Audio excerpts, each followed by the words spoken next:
Funciona. Perfecto. Excelente. Bueno, muy buenas tardes a todos. Gracias aquí por dedicarme esta parte de la tarde. Yo sé que ya estamos un poquito cayendo así como que ha sido un largo día. Les agradezco mucho. Pero antes de empezar, vamos a estar hablando un poquito hoy sobre superclusters. ¿Quién ha hecho un supercluster o sabe qué es un supercluster? There you go. That's my guy. There you go. Okay, pero antes de hablar de supercluster, vamos a tomar ya lo que es la parte de social media y conectarnos del camino. Aquí hay que quiera conectarse conmigo, también con lo que hacemos en Quemby. Tenemos varias cosas, así que pues les doy un par de segundos ahí para que, ¿cómo se llama esto? Lo tomen una foto. Y mientras tanto, me gustaría que por favor le demos un muy fuerte aplauso a los organizadores y los voluntarios de este evento porque han hecho un trabajo espectacular. Excelente. Lo digo con todo corazón. A mí me tocó con el equipo de Quemby también organizar el KCD Colombia y sé todo el trabajo que hay por dentro y eso es de verdad que ha quedado una belleza. Así que muchas gracias. Y lo otro, me gustaría darle otro aplauso al equipo que logró terminar el rompecabezas de 1000 piezas que hicimos ahí. Así que un fuerte aplauso para todos ellos. Algunos incluso dejaron de almorzar por terminarlo. Una nota muy curiosa por cual quiero compartir eso es porque estábamos armando el rompecabezas, pues por supuesto es muy difícil, pero se logró. Este es el quinto evento donde intentamos armar el rompecabezas y es la primera vez que lo logramos armar. Así que eso es para mí un hito muy grande. Y lo otro es que se encontraron cosas muy interesantes mientras armamos el rompecabezas que tiene que ver mucho con la charla que voy a dar hoy. Y es que encontramos liderazgo, encontramos personas que se fueron uniendo, que fueron ayudando, trabajamos en equipos separados, así como los pods y los services hacen en Kubernetes, y entonces al final creamos un gran orquestador humano. Y eso es lo que al final estamos haciendo en Kubernetes y en Cloudnetis, ¿no? Crear ese orquestador humano que al final resuelve los problemas que estamos buscando. Entonces, ya empezando un poco más en el tema sobre mi persona, pues mi nombre es Ángel Ramírez, soy el founder y CEO de Quemby. Quemby es una compañía que se enfoca mucho en ayudar a otras empresas a adoptar tecnologías Cloudnetis y Kubernetes. Desde el 2016 lo estamos haciendo. Fuimos una de las primeras compañías acá en Latinoamérica que entramos con el tema de Kubernetes y contenedores. Bueno, como pueden ver, soy parte del equipo de Kube Astronauts. También lidero otras varias comunidades en Latinoamérica y también soy embajador de la CNCF y de OSPO. Así que pues ahí me pueden encontrar. Ahora sí, al tema. Pero por supuesto que es una advertencia porque el tema de superclusters puede ser muy adictivo, puede generar, por supuesto, efectos secundarios. Uno de ellos es muy parecido al que me ocurrió anoche, que me dijeron que estaba entre Pisco y Nazca. No sé qué quisieron decirme con eso, pero creo que tiene que ver con lo que vamos a hablar hoy. Así que, ves, los dejo eso como advertencia porque van a querer intentarlo hacer en sus trabajos. Por favor, no todavía. Listo. Ahora, vamos a hablar rapidito de qué cosas de Kubernetes y por qué es tan importante para esta charla en el tema de superclusters. Como sabemos todos, y lo estuvo explicando Chris Aniszczyk en esta mañana, la adopción de lo que son tecnologías nativas de la nube, sobre todo Kubernetes, ha incrementado muchísimo. ¿Por qué? Porque ha cambiado el paradigma y la dinámica de cómo hacemos hoy en día arquitectura, sobre todo desde el punto de vista de infraestructura. Como sucedió hace mucho tiempo cuando estábamos hablando de AWS, que empezó a traer lo que es el famoso cloud, que es simplemente rentar el servidor de otra persona, pero esta vez estamos utilizando software para poder adquirirlo. Y entonces, a partir de ahí, Kubernetes, por supuesto, tuvo todo este auge y entonces hoy en día prácticamente no podemos vivir sin implementar Kubernetes. Pero hay un tema que me preocupa en el caso de Kubernetes, y aquí es donde viene la polémica de supercluster, es que aparte de que tenemos Kubernetes, lo estamos adoptando de la misma manera que lo hemos adoptado otros tipos de tecnologías, donde antes para nosotros un clúster era, tenemos muchas máquinas. Entonces, tenemos un ambiente de desarrollo, muchas máquinas conectadas, perfecto. Vamos a hacer un ambiente de desarrollo de QA, hacemos otras muchas máquinas y las conectamos. Entonces, técnicamente estamos hoy en día haciendo lo mismo con Kubernetes. Hoy tenemos prácticamente un clúster para todo. Clúster de desarrollo, de QA, de producción y todo lo que se nos ocurra. Ahora, ¿por qué creo que estamos, en mi opinión, adoptándolo de manera incorrecta? Es porque al final el principio de Kubernetes, ¿qué cosa es? Es un orquestador. Entonces, si estamos haciendo un orquestador, ¿por qué estamos creando múltiples orquestadores que se conectan entre sí? ¿Y por qué no más bien permitimos y hacemos que el orquestador haga el trabajo que hace y que hace muy bien? Y es orquestar contenedores. ¿Listo? Entonces, eso es prácticamente lo que lo que quiero traer a cotación hoy en día. Y es, superemos esa limitación, que la limitación no está en el clúster de Kubernetes, perdón, en Kubernetes, sino está en nosotros cómo lo adoptamos. Para ello, aquí les traigo una idea de cómo luciría una arquitectura cuando estamos hablando de superclusters, ¿no?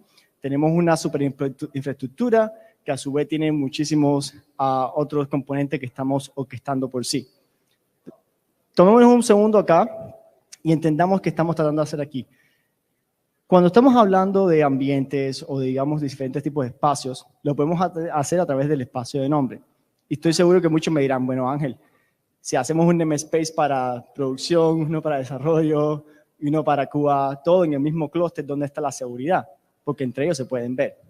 Ahí vamos a llegar, pero quiero que por un momento se quiten la barrera de cómo funcionan los Kubernetes hoy en día, porque lo bueno que tiene es que como es extensible, como mismo nos comentó hace un ratico José Más de cómo puede uno extender Kubernetes, a través de eso es que realmente podemos hacer el resto de las cosas que necesitamos para poder lograr esa extensibilidad. Pero hoy en día, esa es la arquitectura que les propongo de cómo podemos empezar a mirar eso. Una de las cosas que quiero que noten acá es lo que se llama el multitenancy, porque me imagino que muchas de las preguntas que van a salir de ustedes es, listo, tengo un supercluster, perfecto, hace el trabajo, pero ¿cómo puedo manejar diferentes tenants? Pero más allá de eso es cómo puedo manejar que los tenants tal vez entre ellos no se ven. Porque si fuesen tenants de la misma compañía, por ejemplo, no hay problema, podemos compartir ciertos recursos. Pero ¿qué pasa cuando son tenants completamente diferentes? Cuando ellos no tienen por qué verse entre sí. Y entonces ahí vamos a entrar un poquito más en detalle en unos minutos. Por ahora, quiero comentarles los beneficios que tenemos cuando hacemos supercluster. Y estos son probados. Hoy en día nuestros sistemas corren así. Y esa es la reducción de costos. Cuando dejamos de pensar en máquinas separadas por ambientes, empezamos a mirar más a Kubernetes como lo que se llama una gran fuente, un pool de recursos. Entonces, cuando ya agregamos máquinas a este clúster, este superclúster, ya no estamos hablando de máquinas dedicadas para un ambiente, sino estamos hablando de recursos que van a ser manejados por Kubernetes. Eso automáticamente nos hace que los costos se reduzcan, porque al final sabe cómo distribuirlo de una mejor manera. Tenemos más eficiencia porque no tiene que estar contando diferentes clusters, porque pues ya todo está en un solo lugar técnicamente. La seguridad es mejorada, aunque no me lo crean, y ahí vamos a entrar.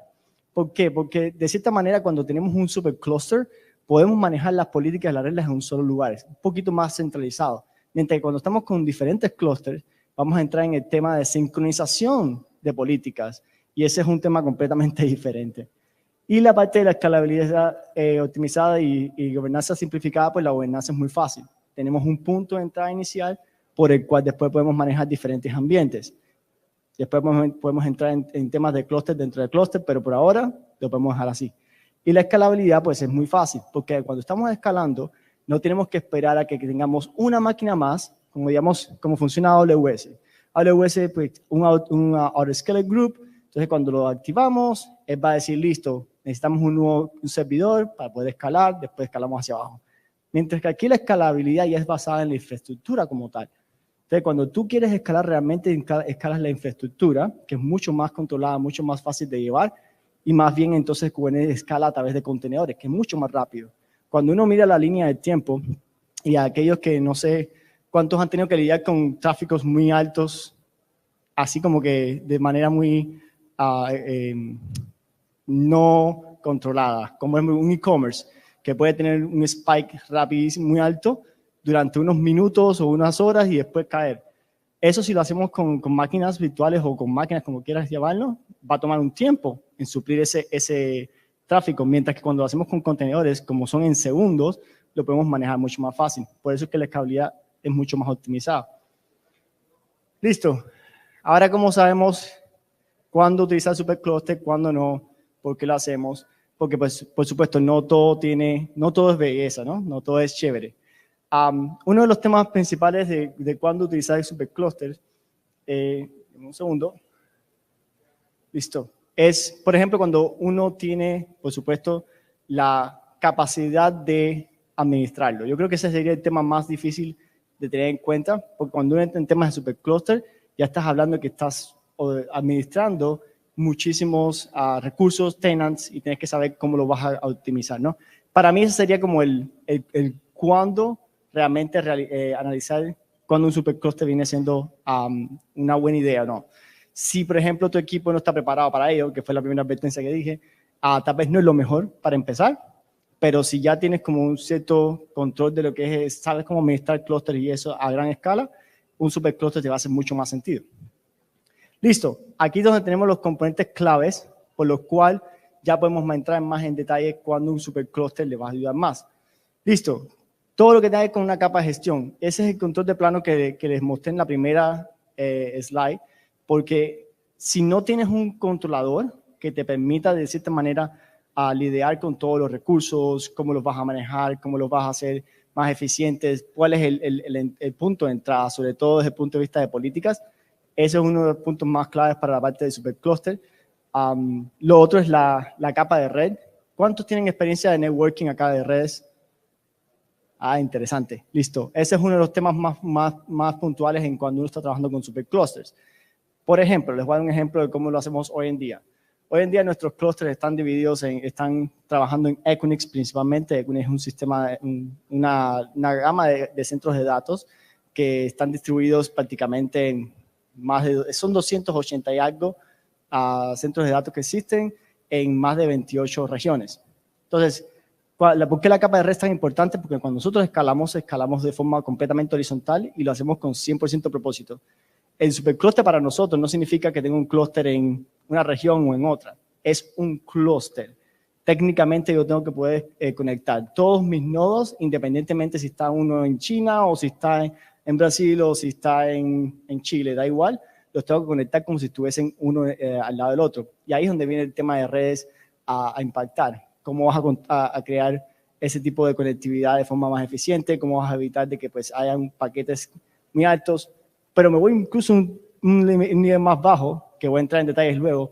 ¿Cómo hacer para cuando venga un tráfico, sepa cuál de los nodos tiene que responder para que esté más cerca del cliente final? Entonces, eso es donde el tema de las capas de redes vienen a ayudar, y ahí es donde está el CNI plugin que vamos a hablar luego.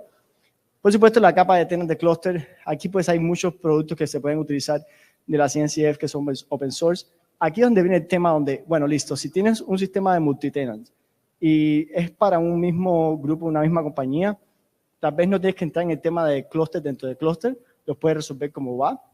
Pero si ya tú tienes ese tema donde, bueno, necesito manejar diferentes tipos de tenant, ellos no tienen por qué verse. Digamos que soy un cloud provider. Quiero crear mi propio cloud provider hoy en día.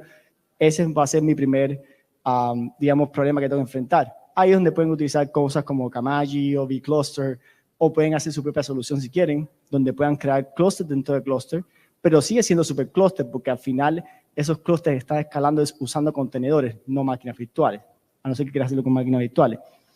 ¿Listo? Y por último, la capa de almacenamiento. Estos son unos temas más complejos a la hora de trabajar con superclusters, porque estás literalmente haciendo como una especie de malla desde el punto de vista de almacenamiento para que pueda ser utilizado, sobre todo cuando estás desplegando bases de datos o cualquier tipo de despliegue que necesite persistencia. Hay soluciones en el landscape hoy en día que lo hacen perfectamente bien, pero es uno de los challenges que más van a tener. Listo. Ahora sí vamos a hablar un poco de proyectos. Voy a hacerlo como disclaimer. No significa que estos son los únicos que funcionan y los únicos que lo hacen. Simplemente les trajo una lista para que vean que con algo pueden empezar y pueden probar. Esto es algo que pueden empezar digamos, que a hacer sus pruebas de supercluster. Hay algunos que nosotros usamos personalmente que no están acá, pero sí están en la CNCF y voy a mencionarlos en esos casos. Por ejemplo, en la orquestación, por supuesto, pueden utilizar Rancher y esas cosas, CubeSpray para lo que es la parte de la infraestructura o COPS. Técnicamente nosotros lo hacemos manual. ¿Por qué no lo digo acá? Es porque pues no todo el mundo debería empezar administrando y creando clústeres manuales, no los recomiendo, aunque por supuesto si quieren pasar la certificación o están buscando eso, es lo primero que deberían empezar a trabajar. Nosotros no lo hacemos así específicamente. pero sí nos enfocamos mucho en lo que es infraestructura como código, pero lo hacemos todo manual. QBDM, a veces utilizamos Talos, a veces utilizamos RKE2, que es lo otro que hemos trabajado, pero si lo quieren probar y quieren hacer algo rápido, pueden probarlo con alguno de estos para que creen la primera capa de infraestructura. ¿Okay? En tema de redes, pues ahí está Calico, WeWork, Cilium. Nosotros usamos Cilium específicamente por el tema que les estaba comentando hace un momento. Lo que me gusta de Cilium es que, pues, por políticas, yo puedo decir que si alguien viene, digamos, entrando por el tráfico de China, por decir una cosa, pero la aplicación realmente está desplegada en, no sé, en el este de Estados Unidos, técnicamente con Cilium yo puedo hacer un sistema de lo que le llaman ellos cluster mesh, o puedo literalmente conectarlos para que pues atienda más bien es de China y hacer eso, pero si el cliente realmente está en China, pero él es un cliente de Estados Unidos, yo tengo que redireccionarlo de otra manera al website de Estados Unidos por temas de seguridad y eso, o si está en Europa, para evitar lo que es el tema de la GDPR y todo eso. Entonces, ahí es donde viene Cilium siendo, digamos, uno de las herramientas más importantes para nosotros en el tema de superclusters, porque como nosotros, de cierta manera, desplegamos aplicaciones para diferentes tenants que no tienen por qué verse entre ellos, a mí sí esa parte me impacta mucho. También utilizamos otras herramientas para hacer lo que se llama punto a punto y que se vean en una sola red todos los nodos, pero bueno, no viene al caso en este específico caso. Almacenamiento, bueno, hay opciones.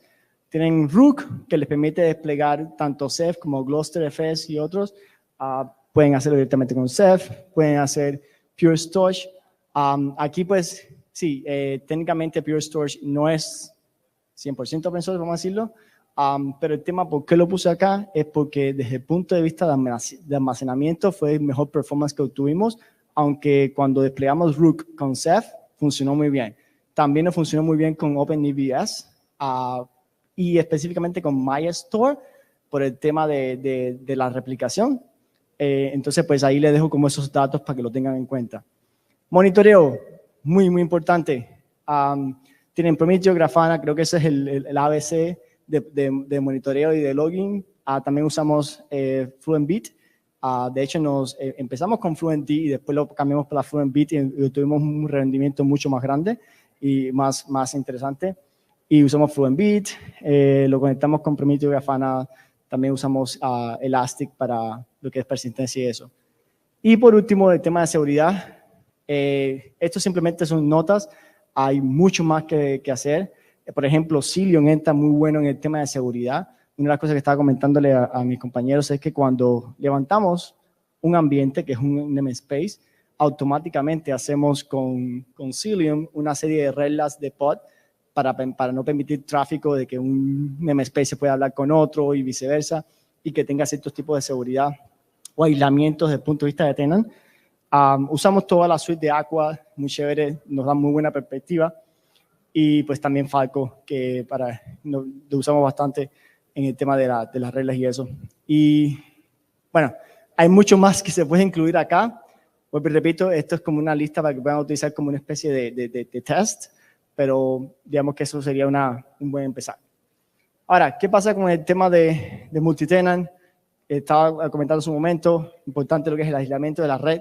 ¿Por qué el aislamiento de red es importante? Porque cuando un tenant está entrando en tu supercluster, él espera de que su red es privada. O sea, no tiene por qué un pod de ellos verse con otro y viceversa. Cilium también ayuda con eso. Tú puedes crear subnets con Cilium de manera tal de que te permite crear esa expectativa de aislamiento. Escaneo de imágenes es muy importante. Si ya estás compartiendo con otro tenant, quieres asegurarte que no vaya a haber un tema de seguridad que entre para traer una imagen, ¿no? Ahí es donde viene el tema de Aqua Security con Trivy. Puedes utilizar seguridad en pods, Cilium, una vez más, y también el tema con Falco, donde puedes crear ciertas reglas que te ayudan con eso. Falco para auditoría de seguridad y control de acceso basado en roles, definitivamente. Nosotros técnicamente borramos todos los RBACs cuando instalamos un clúster, 0, y empezamos a crearlos on demand. De esa manera nos aseguramos de que solamente el RBAC que creamos nosotros tiene los permisos que necesitamos que tenga. Entonces, ese es uno de los tips que le doy. Aquí está una de las cosas que me gustaría que se llevaran de acá de esta charla, es el tema de tener bien claros los requisitos de que superclúster están tratando de buscar. Ese es el primer paso. Y para mí es más importante, aparte de todas las notas técnicas, es porque hay muchas formas de llegar a Roma, pero cuál es la que le funciona a uno tiene que ser basado en los requerimientos. Porque pues podemos estar hablando tal vez de un supercluster para una fintech, o tal vez para un banco, o para una entidad financiera. Ese tipo de supercluster va a funcionar completamente diferente si a mí me llama, por ejemplo, el gobierno y me dice, me hace falta un supercluster. Son completamente diferentes. Tienen niveles de seguridad completamente diferentes. Entonces, eso para mí es muy importante hacer un supercluster. La arquitectura también, hay algunos superclusters, aunque créanlo o no, el almacenamiento a lo mejor no es lo principal porque ellos no están interesados en levantar bases de datos en Kubernetes. A lo mejor las quieren levantar en algunos de los cloud providers y más bien puede conectar seguro en eso. De hecho, un caso no funcionó, no salió así. Todo el clúster estaba en Equinix, pero se conectaban a las bases de datos de AWS. ¿Cómo lo hacíamos? Con Fabric. Y usamos on-demand levantamiento de redes con Fabric en Equinix, que nos permitía crear como una conexión directa a esa región. Y pues eso resolvía el problema. Por eso es que es muy importante entender cuál es la arquitectura que están buscando. Y por último, la implementación. Aquí yo lo voy a sumarizar en que lo hagan todo como código lo más que puedan. Porque interesante es cuando uno crea un supercluster manual y después tiene que replicarlo, es interesante. Entonces, pues, evítense tal vez esos reprocesos y para mí eso viene siendo implementación como código. Listo. Aquí esto ya son unos últimos toques para que tengan como notas. Importante la parte de monitoreo continuo. Tienes que saber todo lo que sucede en tu supercluster al 100%. No solamente métricas digamos, de alto nivel, saber a cada milésima lo que se pueda, incluso hasta a veces medimos cuánto tráfico está dentro del clúster de tenant por tenants, cuánto tráfico sale, cuánto tráfico entra, medimos todo para poder saber cómo podemos optimizar nuestro superclúster, las políticas, muy importante, todo lo que tiene con recursos, seguridad, implementación de mecanismos de escalado automático, lo que estamos hablando de cómo escalamos los superclusters, y lo que es el tema de parches y seguridad. Eso es uno de los probablemente que más les va a preocupar, es, bueno, si es un gran cluster, ¿cómo tú actualizas Kubernetes y que no se vaya a caer el resto?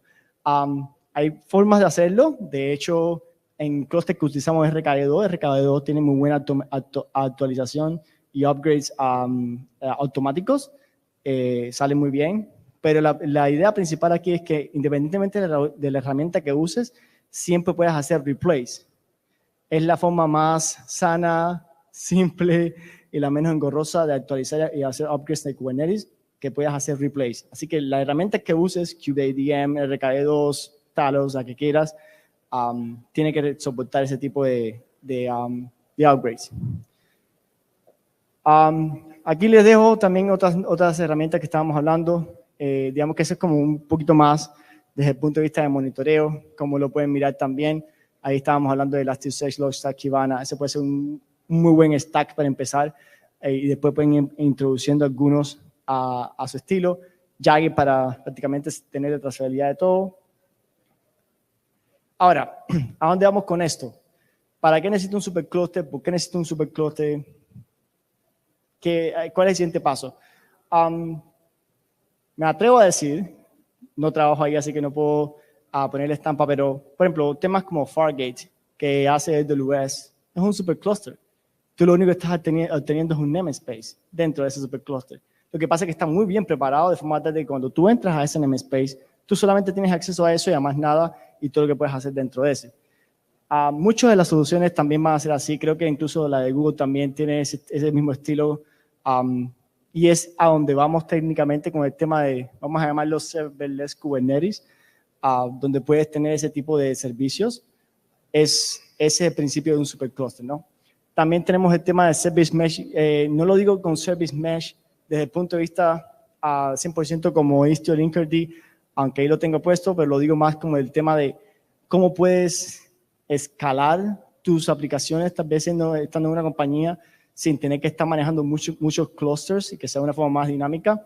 De hecho, el principio de Service Mesh en todas estas herramientas como Istio o Linkerd es poder conectar muchos clústeres para que podamos desplegar aplicaciones a través de ellos, ¿no? Pues si lo puedes hacer con un superclúster de cierta manera, te ahorras un poquito el tema de Service Mesh. Ya eso está en lo que ustedes quieran hacer. Y por último, Edge Computing. Si ya tú tienes la forma de poder conectar todos tus nodos del clúster, se estén donde estén. De hecho, tenemos hoy en día también despliegues que están en un Raspberry Pi o están en algún lugar que se llama el Edge, pues técnicamente ya tienes ahí una forma de poder desplegar aplicaciones en esos lugares sin tener que estar lidiando con otro tipo de tecnologías, ¿no? Entonces, eso sería como que a dónde veo la tendencia. En mi parecer, superclusters son una forma de obtener ese estilo de verdaderamente un cloud descentralizado, si lo podemos mirar de esa manera. Ese es el verdadero principio de cloud descentralizado, donde independientemente tú estás hablando con un punto, pero se puede desplegar en cualquier lugar o en múltiples lugares a la vez sin tener que manejar diferentes infraestructuras. Es como lo veo al final. Vuelvo y repito, no es para todo el mundo. Si estás haciendo algo muy sencillo en Kubernetes no es el tema, pero en algún momento te apuesto que vas a llegar ahí. Y con eso termino pues mi presentación. Me encantan las preguntas, si tienen. Shoot.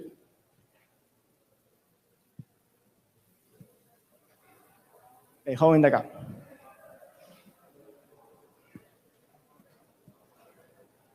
Primero, gracias por compartir lo que explicaste, todo muy claro.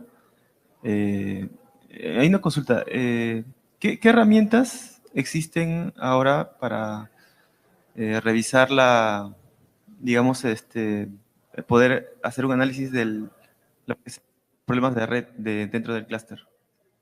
Problemas de red dentro del clúster.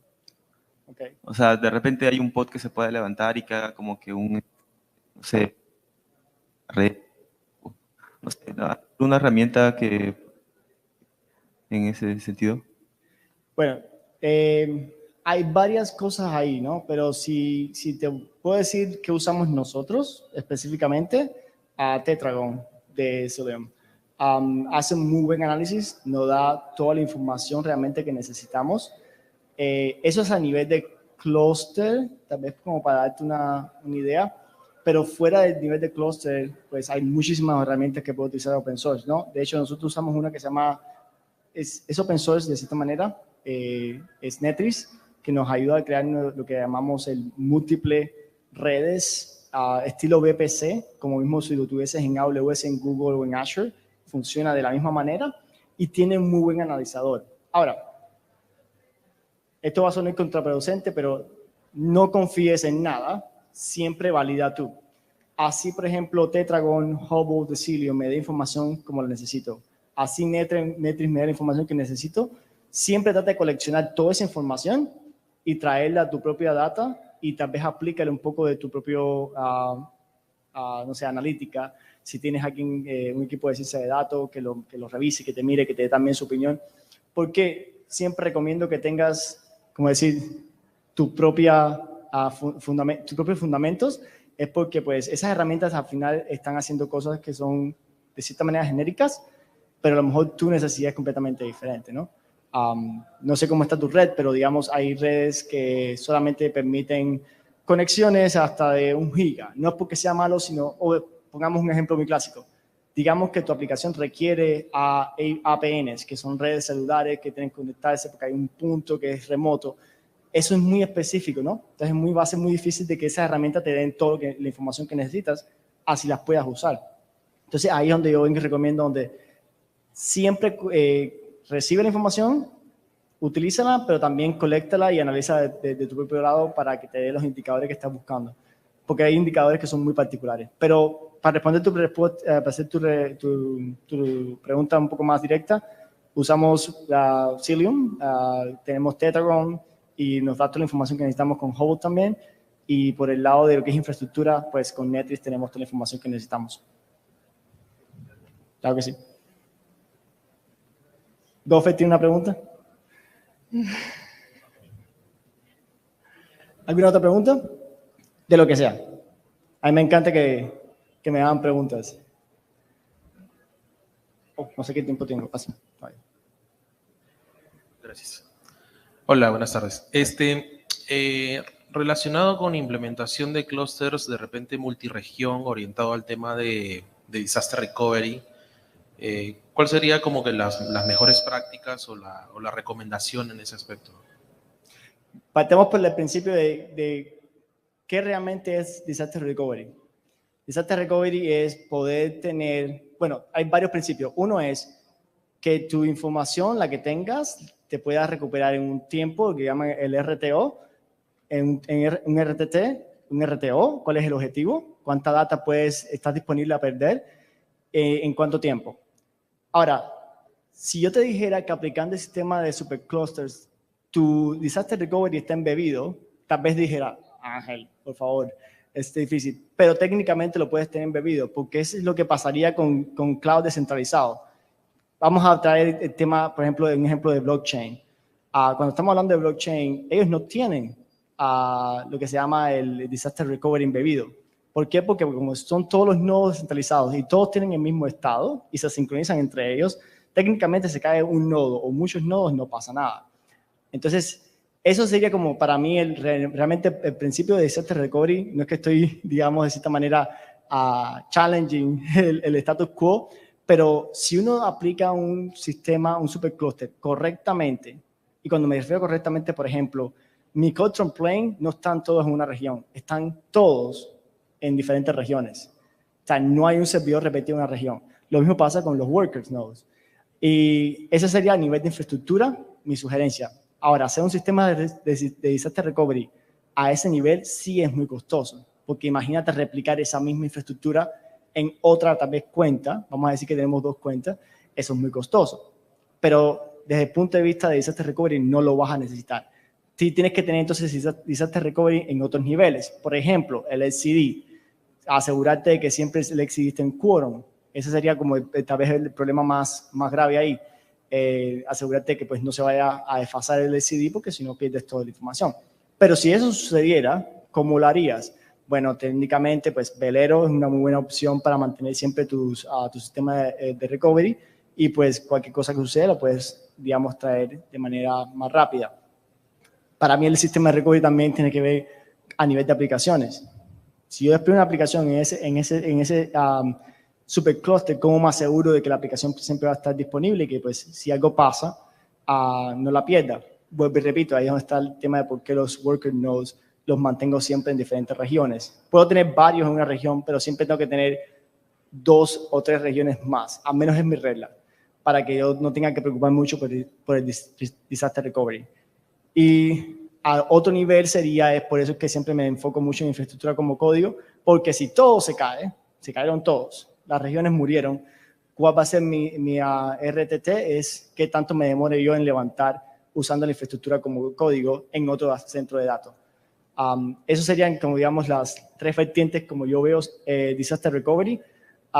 Yo sé que normalmente lo vemos como si yo tengo, por ejemplo, algo desplegado en AWS, cómo lo puedo replicar a otra región. Eso es el principio de disaster recovery, porque usualmente solamente lo tenemos todo en un lugar.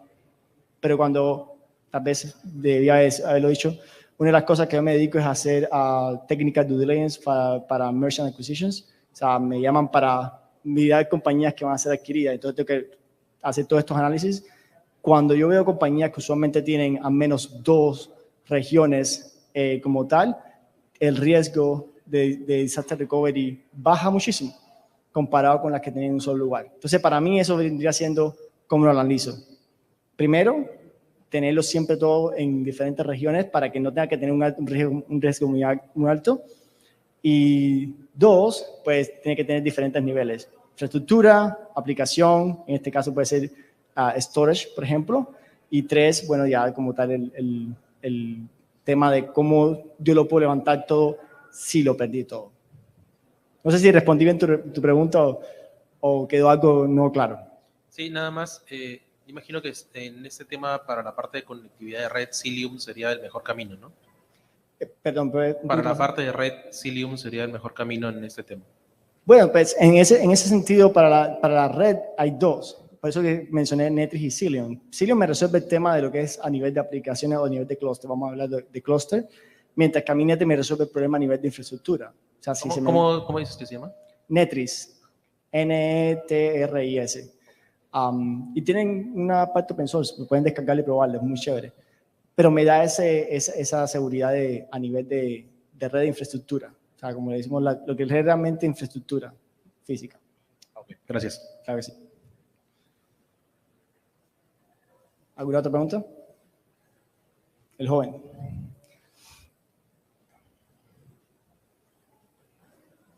Me encanta un crowd activo.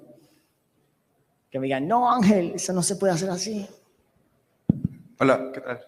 Primero, muy buena charla, me gustó bastante. Gracias. He estado tratando de hacer algunos juegos con los superclusters, imaginándote una imagen de un supercluster que tiene 3 tenants, desarrollo, costo y producción.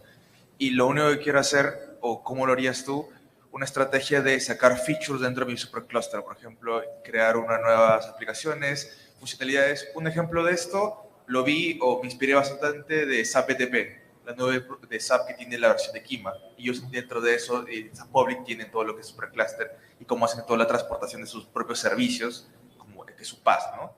¿Tú qué experiencia tienes sobre eso? Muy buen punto. Y de hecho, creo que fue una de las cosas que mostré, más no me enfoqué en responder.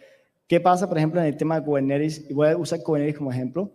Cuando instalamos, no sé, digamos que un tenant usa Argo CD, ¿cierto? Para desplegar. Pero lo quieres migrar para un nuevo Argo CD. ¿Qué pasa en ese tema? Tienes el tema de los CRDs, incompatibilidad. Entonces, ¿cómo manejamos eso? Y ahí es donde viene el tema de, dependiendo de cuál es tu necesidad, yo me voy por un lado o por el otro.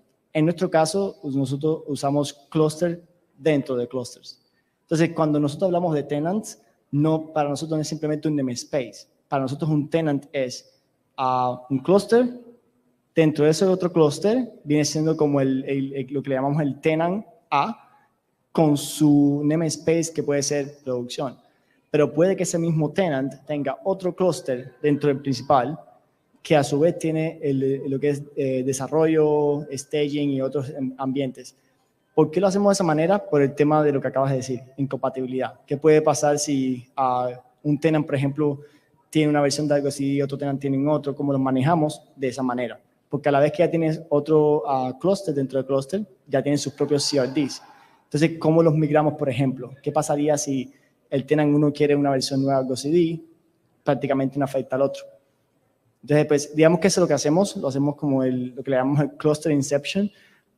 Hicimos un test incluso con con 4 niveles de clúster adentro para saber si era la mejor manera de manejar lo que se llamaban tenants y environments, pero técnicamente es la más fácil, es la más chévere, pero no era la más fácil, porque ya cuando entras a 3 niveles de clúster entran otros temas de administración innecesarios, pero como eran clústeres que estaban corriendo en contenedores, es muy fácil levantar otro clúster y otro clúster y otro clúster, y no pasaba, digamos, no había como ese tipo de problema de manejos.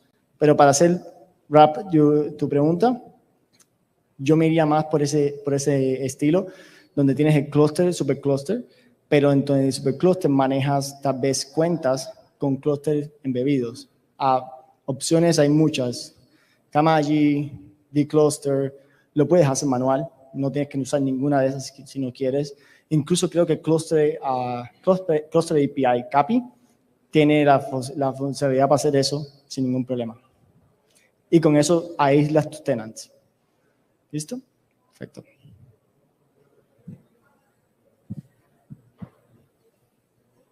¿Ya?